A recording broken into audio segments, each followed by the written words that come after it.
Thanks to everybody for joining us here at the Florida Citrus Sports Collegiate Esports Symposium. I'm Sari, Kitelyn. I oversee all of our esports efforts here at Full Sail University. And today we are talking about events in the esports landscape with some pretty spectacular panelists. So I feel like a good way to start is if you guys want to introduce yourselves. Maybe we start with you, John, because on my screen you're first. Right, thanks, Sari. Yep, my name is John Krakem. I am the Vice President of Misfits Gaming Group and the President of the Florida Mayhem and Florida Mutineers, based in South Florida, and we run ideally live events, but now digital events, and for all of our franchises, for a number of other partners and games that we're involved in. So most of my work is with our Activision Blizzard events and the Overwatch League and Call of Duty leagues, but I work on a lot of other stuff as well, including things at college campuses all around Florida and the US. Awesome. Thanks, John. Next, I have Victoria. Hi, I'm Victoria Horsley. I've been in events since 2010, in esports in particular. I have done online, in person, you name it, I've probably done it. And then I also worked in traditional sports. I worked for the Houston Host Committee working on the 2016 Men's Final Four and then Super Bowl 51, doing a lot of really fun game day events there for a little over a year. Yeah, that's all I know is events and operations. So this should be fun. Awesome. All right, Duran, we have you next. Yep, Duran, Parsi. I am Director of Collegiate Esports at FACEIT currently. I've been in Collegiate Esports since 2009 and have done the first ever collegiate live event and many over the years, and also have done professional scale esports events with various different companies over the years as well. So I've pretty decent event experience as well. Awesome. And Erin. Hi, everybody. I'm Erin Eberhardt. I'm a lead project manager at Blizzard Entertainment. I work predominantly across Hearthstone, World of Warcraft, and classic esports, so things like StarCraft and Warcraft 3 esports with ESL. And I'm actually a little bit of a newbie here compared to everybody else. I'm 3 years now into esports, but prior to that, I worked 8 years in technology project management. So project management, bread and butter, but loving the esports, loving the live events. Awesome. I think we had an awesome cross-section of people here. I'm really excited to have this conversation and just really give a lot of great information to students from a career perspective at schools, from an events perspective, and get everybody on their way to the wonderful world of esports. Thought we'd start maybe a little bit different, try to shake it up a bit and have some fun. I thought it'd be great to start with talking about what your favorite event is that you've worked on and why. Remember the good days? So I feel like maybe we start with Erin. Do you want to take that one? Yeah, so at Blizzard, I kind of grew up playing Blizzard games. I've always wanted to go there, and one of the things that I love the most every year that I look forward to is BlizzCon. And so BlizzCon is probably my favorite project to work on from an event standpoint. It's really big. There are tons of people there. We get to shake hands and hug people all over the place, or at least we used to. So looking forward to those days to come back. But yeah, there is nothing quite like the energy in the convention for BlizzCon. It is just my favorite time of the year, my favorite event to work on. That's awesome. Duran, what about you? What's your favorite event that you've done and why? My favorite was probably for people that are StarCraft fans, NASL Season 3, which we held in Toronto, was one of the larger StarCraft events at the time, and it was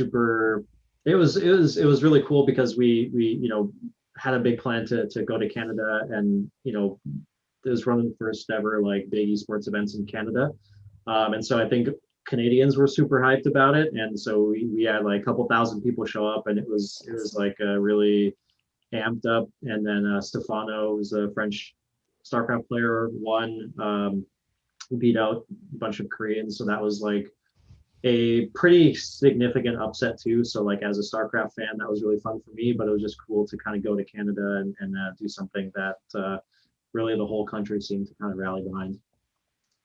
That's so cool. That's awesome. Victoria, what about you? What's a favorite event that you worked on and why? I mean, I planned a couple of fall championships in esports in the collegiate scene at DreamHack, which was a lot of fun. But I have to say, it was when I worked on Super Bowl 51. I did the VIP game day tailgate, so I got to meet people like Vince Vaughn and Jeremy Renner.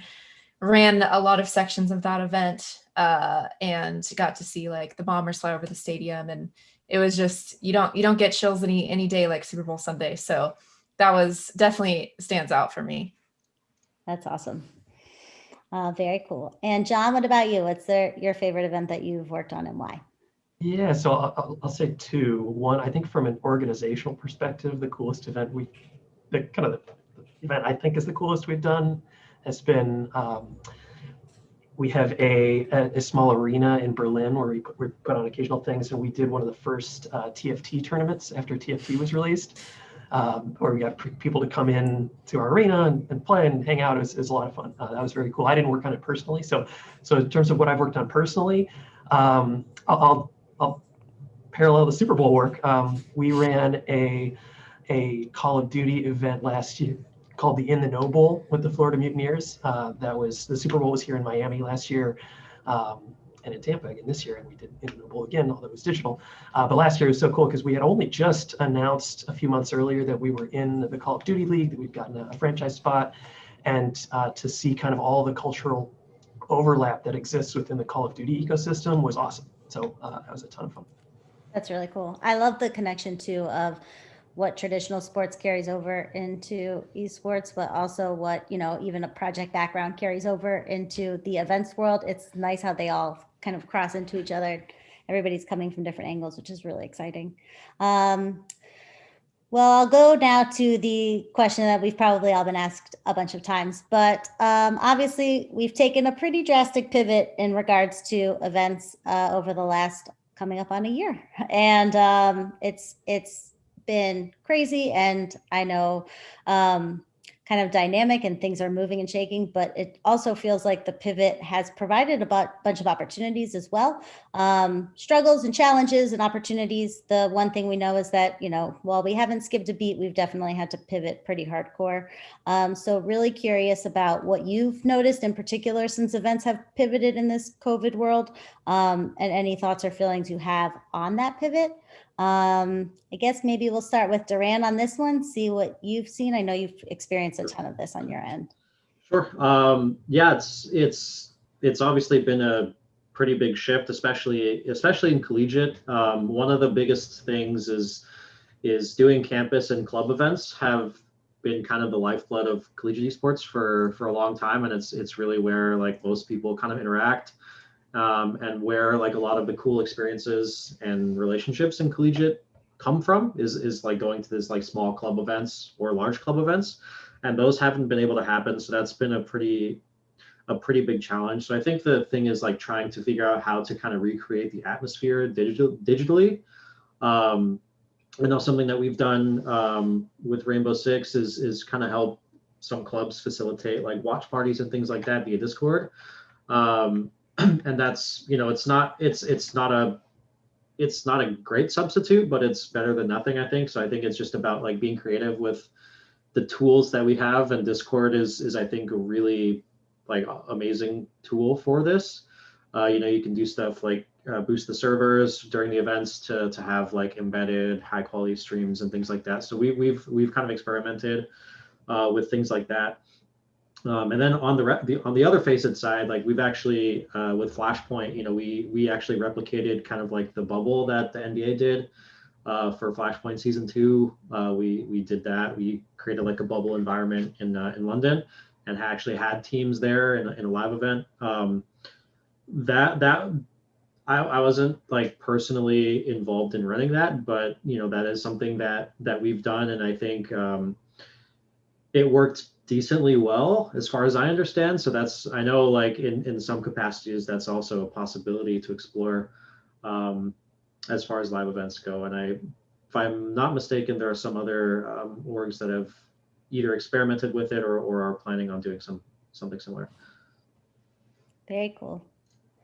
John, what about you? What have you seen in your world during this COVID pivot?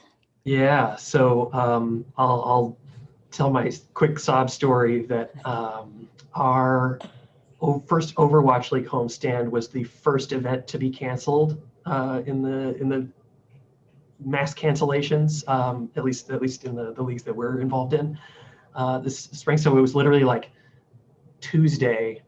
Our event was supposed to start on Friday, and the University of Miami said no live events can happen here with more than 50 people. So so it was a hard pivot that we had to figure out pretty quickly. But I think the biggest impact for us internally has been our events team was really built around live events. And one of our organizational goals is to really boost the footprint of esports in Florida. And that's much easier to, we were built to, set up, do set design and seating arrangements. We were set up to figure out ticket marketing and how to and put together local partnerships that are going to be in people's faces when they come to live events. So figuring out and having our Jake Kuhn, who's the head of our events group, kind of understand, okay, how do we still accomplish some goals and create new goals for ourselves in a world where we can't have local events was took some time and is still kind of an open question, because what I think the biggest outcome for us has been is, it's, I think hopefully we'll be able to at some point soonish get back to the goals that we originally had, but it's forced us to understand the digital events landscape a lot better. And I think that going forward, whatever happens with local events, we'll be much more able to and more willing to put on things digitally. And there's been some real positives to that that I don't know, I can get into now, but I want to let other people talk. Yeah, that's awesome. I agree in that regards. I think we'll touch on that a bit later as well. It's just the opportunities that this has presented and the evolution from a digital event landscape that the industry so very well needed, that I think this has kind of allowed everybody to catch up, which is really great. Victoria, what about you in regards to this crazy COVID pivot? What's your experience been like? Any thoughts? Hectic, and I think we can we can all agree with that word. But I think at the end of the day, my goal was just to be able to provide events for people. I think esports was very uniquely positioned to be a very positive light in a world that's not so bright. And it, everything got really bad really fast, and people didn't know how to cope with it. You can't see your friends. A lot of people haven't seen their family. I know I'm one of those. I haven't seen my family in a very long time. So it's been tough, but esports was given the opportunity to make a group decision where we're like, you know what, we're not really going to be super competitive this year, at least in the collegiate space. When it came to different organizations, I feel like third parties running it, nobody was trying to get more schools than the other one. I was working pretty closely with Zach at Play Versus whenever our finals overlapped, and we just worked together. I feel like it was very collaborative because we all knew that we just needed to provide something for students and for people to do to make them happy. And so I think that is probably one of the biggest positives I've seen in COVID, I guess. Not that there were many positives, but just that people could really come together and just focus on other human beings and trying to do what's best for each other. And a lot of event organizers like myself had hours to days to figure out how to shift things online, and we just did it. And it wasn't always perfect, but we did it for the sake of the ecosystem and people. So that part just makes me happy, to be honest. Yeah, that's awesome. And it's interesting because it is that we had to go quickly, which made us not able to perfect anything, which in a traditional live events world, you would never go quickly and you would perfect everything. Yeah. So it's an interesting pivot. Erin, what about you in your world? How's this pivot affected you guys and anything that's kind of come out of that time period? Yeah, I mean, similar story. We're learning to adapt. I think, as a project manager, you kind of spans across events and other sort of behind the scenes program building. Anyway, this has just been a kind of interesting logistics challenge. We were in the studio ready to put on a master's tour when we got the call, a stay-at-home order for California. So we kind of had to pack everything up there on the spot. I think that what is sort of been so impressive for me this year, though, is just how committed everyone is. This group here is just a reflection of that. We want to put these events events on. We still want things to feel fun and competitive and exciting. And even though we can't be together, I think the commitment to bringing the community together and still fulfilling our desire to still put on these events has helped us kind of overcome all of our technological challenges, investigating new tech that's coming out, understanding, what are some of our pivots, how do we save money over here to sort of spend over here, and just sort of making the logistics Sudoku puzzle of online events kind of work out logically at the end of the day. So it's been a fun challenge. Like I said, I can't wait to get back to live events. But in the meantime, I'm really happy that we've still been able to put on programming. Yeah, that is awesome. And I'm definitely stealing your Sudoku of logistics analogy, because that's a really good one. That's exactly what it is. Well, if you put the wrong number in the line, it messes the entire puzzle Everything up, right? up. So Yeah, exactly. I love it. Well, kind of going off what you said, and I guess starting with John, because I feel like you were itching to go here already anyway. My next question was, what are you looking forward to as we are hopefully and carefully entering into a post-COVID world? What gives you positive, something to look forward to? What are you looking forward to? Yeah, I mean, I guess the easy and obvious answer is I want to play our games in Florida in front of people, our fans here, and that's going to be awesome. I'm still excited. It feels like I've had dips and peaks and valleys, but I can't wait to get a crowd and get our players to sit down in front of their home audience and play, because they've played live matches in front of crowds, but never the Florida crowd, and that's a really powerful thing. So that's number one. For sure. That's awesome. Duran, what about you? What are you looking forward to as we're carefully getting through this next phase? Yeah, I mean, I probably would echo the same sentiments as everyone else, and just that I'm looking forward to in-person events again, just because I think that's one of the most fun parts of being involved in esports, is going to live events, whether it's as a player or as an organizer or just as like a spectator or a fan. So I mean, I'm looking forward to that. I mean, I know, like John, we had to cancel some live event plans. We're planning on doing one of the first live Rainbow Six collegiate events, and that wasn't able to happen. So I'm hoping that we can do that for next year, or next school year, I should say. Once things clear up. But yeah, I mean, just like getting to see people is nice outside of a digital context. So I mean, like at a very basic level, that's the thing I'm looking forward to most. That's awesome. Erin, what about you? Do you have anything you'd add to this hopefully post world? Yeah, I think one of the interesting things to bring up too is that we haven't seen our teammates, or at least a lot of us haven't seen our coworkers in a year. So, so I'm just missing. I'm missing those guys. I'm missing, just having those group chats and just that feeling, that energy and that excitement together. I think we really feed off of each other, especially when it's getting closer and closer to the event day, and we're getting more and more excited. People start traveling. It's just there's just a kind of an electricity about esports and events that we're missing, not only just as fans and stuff, but as coworkers and people who work on these events too. So I think that's kind of an interesting thing, because I mean, you build up a lot of camaraderie with these people, and to not see them, it's like missing your friends. For sure. I feel that every day. Victoria, what about you? Things looking forward to in this next phase of our world? Yeah, and as someone who, because right now I'm narrowing in on my next career decision, so I would just like to meet the people on my team. That would be great. But no, I think what's going to be really interesting for me, at least, is to see the evolution of esports that the pandemic has put us through. I think unfortunately it took the pandemic to make people realize how legitimate esports is. But it's, when you can't play football and you can't play basketball, and there's college, university presidents that are like, well, shoot, what do I do now? Esports, it's what you do.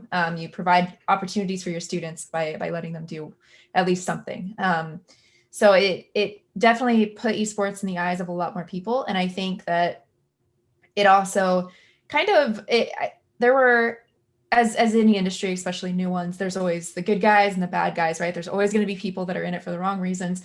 But I think whenever the pandemic started making everybody focus on a more empathetic approach, I think it kind of helped show, like who we want to follow even when the pandemic's over and who we want to support. And I think it really, really built up a really strong community. And personally, I am very excited to see where Valorant goes whenever we can have some live events, because that's one game that just came up during a pandemic and we don't know what it looks like whenever people can actually watch it live. So personally, I'm excited for that. But I think that esports is it's going to be a much bigger deal than it was before the pandemic. And we're all going to have to rush into it, but it's going to be fun. That's awesome. Yeah, I love that. Definitely excited for what Valorant has on the horizon. And I also think it's that the concept of digital or online or virtual events pre-COVID were non-existent. It was, watching on a screen what people were doing in real life, and that's not necessarily an engaging experience. And I think this really kind of shook a lot of things loose and forced people to understand, like, if you're offering a digital experience, have it be engaging to the extent that that's a digital audience. And I hope that when we move back forward to live events, that there's a stronger digital component that supplements the event, that you're not necessarily exclusively an online attendee or an in-person attendee. And, the experiences is kind of elaborated, and I just think gives more of an engagement to the event as a whole. So I'm excited for sure to see how that kind of takes off. Okay, so a lot of people that are watching the panel today and that are here for this event are focused on things, whether in regards to like building their efforts on their collegiate campuses or really entering into this industry in this space. So my next question is on if you're talking to folks who want to follow behind you, or they're getting ready to graduate and they're entering into the industry and they have an interest in working on esports events or any of these live event projects, any advice or thoughts or direction that you would give college students wanting to take this path? Victoria, why don't we start with you, even though I know you just ended the last one, but I'm just trying to throw it around. No, perfect. That's perfect. I've had an interesting path. I've had to grow a lot of thick skin, as I feel like, unfortunately, a lot of women and minorities in this industry have, or in the industry for that matter. And it's been a lot of, like I said, tough skin and everything. But at the end of the day, I chose esports over sports because esports is new. It's sports, you have a new idea and I know we've done this for 100 years. We don't care what your idea is. Esports, there's no one telling you that because nobody knows the perfect answer to everything. Esports is brand new. And I think that there's a lot of beauty and opportunity in that. I think it has an opportunity to be the most inclusive and diverse and just wide range of everything that we've seen in any sort of industry. And I think that anyone who wants to get into it is just go in headstrong. Don't take one person's no for a solid no. You might not be a perfect group or a perfect candidate for one group. Move on, because you're probably a perfect one for another one. Everybody has a different idea on how they run things. Everybody has a different idea on how they want to move. Some of them good, some of them bad, like I mentioned, but at the end of the day, everybody's unique. And I think that esports is very, very unique itself in that aspect. And so if you're a college student, you're wanting to get into it, get in anywhere that you can. I don't care if it's an internship for a team. I don't care if it's helping, organize statistics for a PUBG team on some semi-professional. That's how I got my start for the most part. Just get in where you can, affiliate with the right people. If you feel like, you're being not taken seriously or harassed or whatever, speak up for yourself and put your foot down. I think that esports is giving the people the ability to put our foot down and say, you know what, we're not going to tolerate this anymore. We're all smart. We're all here for a reason. We're all enthusiastic about esports, and just go in with your head held high, and you're going to be good at something. There's so many different ways to get involved in esports. You don't even have to play a game, to be honest, to get involved somewhere. So figure out what your strengths are, and just go for it. Don't be afraid, because there's some really nice people in the industry, and we're gonna welcome you in for sure. That's awesome. John, what about you? Do you have any advice you'd give folks that want to be John Krakem when they grow up? Be afraid. Wait, wait. Victoria just told us not to be afraid. You can't do No, that. if you try to be me, that's no. But no, it's a good question. I mean, I think that yeah, I mean, it's definitely a field where passion kind of is important to win out, because it's a lot of people want to do it, or think they want to be a professional esports something, and so, like, the way it worked for me is I transitioned. I was working for a law firm, working for a bunch of startup companies, and then originally came to Misfits as in-house counsel, and then ended up doing more kind of operations work than legal work. So I just took over an operations role in the end. But having some kind of professional experience definitely helps. So if you don't, like, if you graduate college and you say, man, I know I want to work in esports, don't be afraid to take another job that's getting you really positive experience. Even if it takes a few years to kind of build up that cachet, to then go to an esports org. Like, we've grown probably from maybe 3 or 4x over the last 2 years in terms of number of full-time employees. So, like, there will be people hiring in a few years. Like, things are just getting bigger, and more people are getting hired, and especially people with relevant experience in whatever field that they want to operate in. So that's maybe not the most exciting advice, but really, like, honestly, to have like 3 or 4 years working for something that's not esports that gives you the relevant skills is huge. That's awesome. That's really good advice. Duran, what about you? Do you have any advice for people that want to follow in the footsteps in the past that you've created? Sure. I think taking risks is a good idea, especially if you're young and you're like a college student, for example, and you're in a position in your life where you can afford to take risks, like you don't have responsibilities or whatever. It's a great time to just find something you like and just go ahead and do it. Specifically for events, I think college is a great place for events, because there's a very high chance that your college has an esports club, and there's an even bigger chance that if it does, it's going to host events in some capacity, whether it be in person or online. So I think, like, just go to the club and ask how to get involved in the events, in any way, like whether it's printing flyers or posting flyers or putting up a banner or adminning a tournament, like whatever you can do from an event standpoint locally in your club, that will give you or start getting experience that you can then apply to other things, right? So then you can say maybe Blizzard's looking for people part-time or on a contract basis, and then you can you have something to put on a resume that says you have event experience. So I think that's really the key, is just to put yourself out there, and make yourself available to help in things in like whatever area that you're passionate about, because there's always going to be someone in esports that's looking for help with something. A lot of esports isn't well funded, and a lot of esports is run based on just passion of people. So just go and take some risks and get experience, and then slowly start to build that over time, and leverage the experience that you have into other opportunities in the future, and try to just keep going. I love that. And don't give That's up, awesome. by the way, too. That's the other thing. Victoria mentioned that, but I think that's also really important. Like, I think there are many times over the past 10 plus years that I could have, like, if something didn't work out for me, I could have just given up. But I think, like, I look at myself and my own journey, and I think the people that were in collegiate esports in 2009, I'm the only one that's left, and it's just because, like, I never gave up, and I just, like, stupidly kept going forever. But I think there's value in that.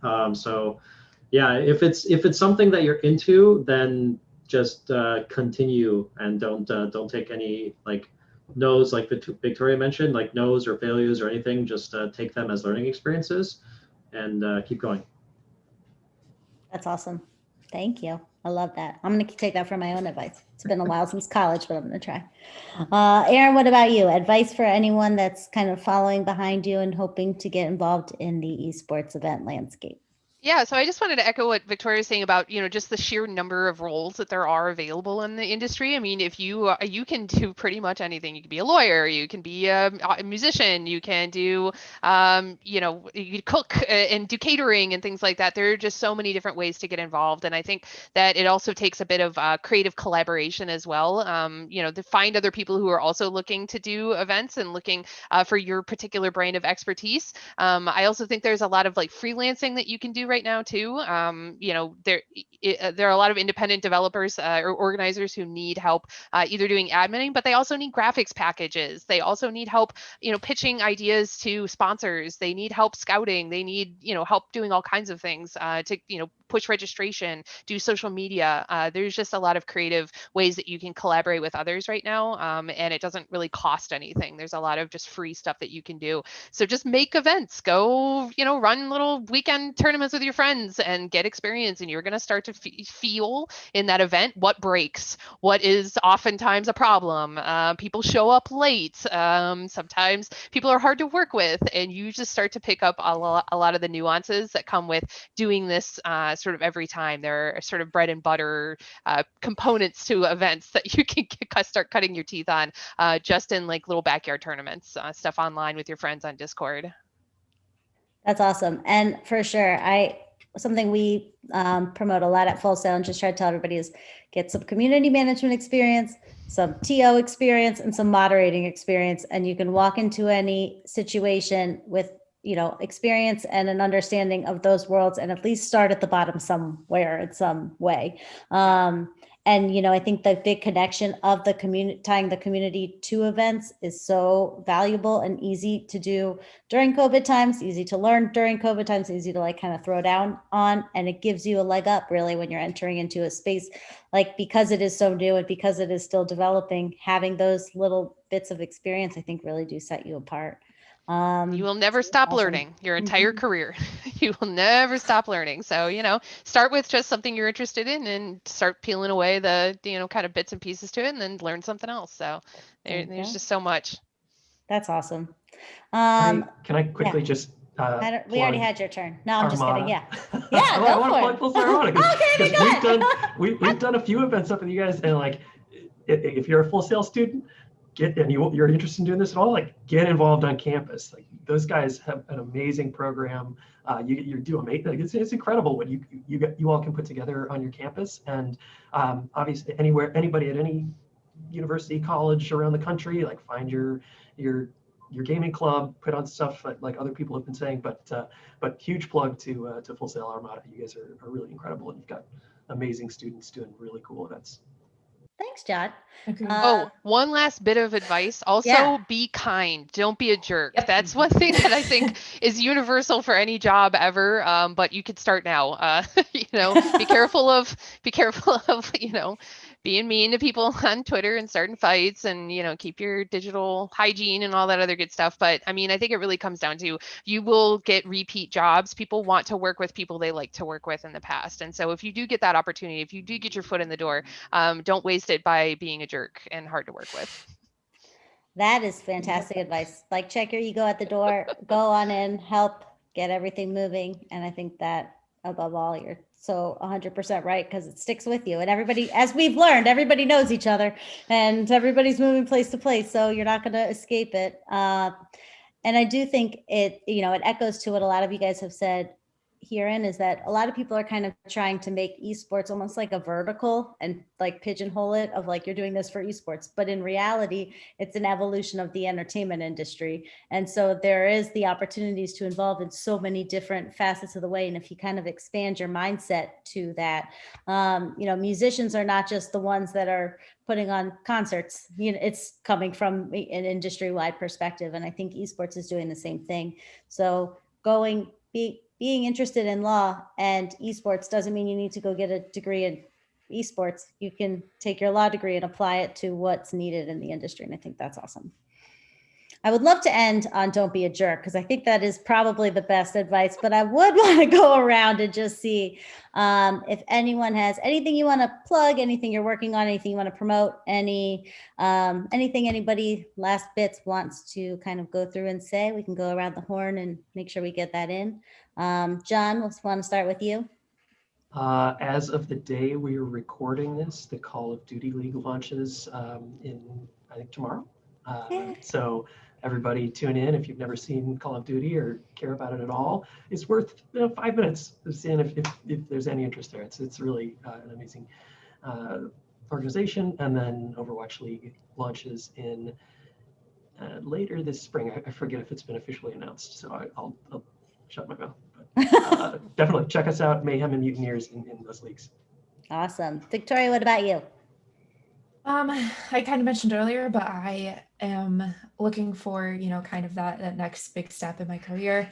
But it's, I'm super thankful for everywhere that I've been and getting to know people like everyone here and networking and just doing everything. I guess my last little thing of advice to college students is even if you don't feel like you have the most knowledge on the floor, just be confident with yourself and other people will believe in you too. If you come in, with a lot of passion, I will hire, passion and a pure human being over, somebody who has 5 years of experience but thinks that they have nothing else to learn. So just come in, be confident, and just kill it, because we're all just, walking around blindly anyway. So nobody has it all figured out. So you definitely don't have to either. There you go. That's perfect. Duran, what about you? Anything you got coming up or anything you want to promote or end on? Yeah, I guess I would say that if you're a Valorant player, we're working on a project with Red Bull for college students. I think the US stuff is getting announced. It was either announced very recently or will be announced by the time this airs. So yeah, if you're a college student, you play Valorant, look into that. Campus Speaking of Clutch. events, we are planning to do a live event, but at the end of this, and it's going to be like a big global thing. So that's really super exciting to bring college students from around the world to a live event. So that's like I'm really excited and hope that this lines up nicely with kind of COVID wrapping up later in the year. So that, yeah, I'm super stoked about that. That's going to be a lot of fun. So yeah, that's kind of the thing that I'm excited about. And play Valorant. It's the only FPS game that I play, and I'm Awesome. terrible. So. Wow, Victoria will tear you up. Okay, Erin, what about you? Anything you've got coming up or anything you want to promote or plug or talk to? Yeah, I mean, we've got WoW Esports every weekend. We're switching off between Mythic Dungeon International and the Arena stuff. So if you like PvE, you can watch that. If you like PvP, you can watch that. We've got BlizzCon Line coming up next weekend, which I'm really, really excited about. Tons of cool panels. There's some StarCraft esports exhibition going on, so you check that out. I'm very excited to watch that. And we've got Hearthstone coming up starting next month. So we're just very busy and lots of stuff going on, but everything is just every single time something comes around, it's just very exciting and very fun, and it's just great to cheer on the team. And I just can't wait to give everybody a hug. So, and don't be mean, don't be a jerk. Everybody be nice to each other. I think we end on that. So thank you guys so much for joining us today and for helping be a part of the Florida Citrus Sports Collegiate Esports Symposium. This was awesome. And I know we'll all be in touch soon for various projects. And so super excited to do what's next with all of you guys. So have a great rest of your day. Awesome. Thank you for having us. Thank you so Thank much. you. Bye, everybody. Bye.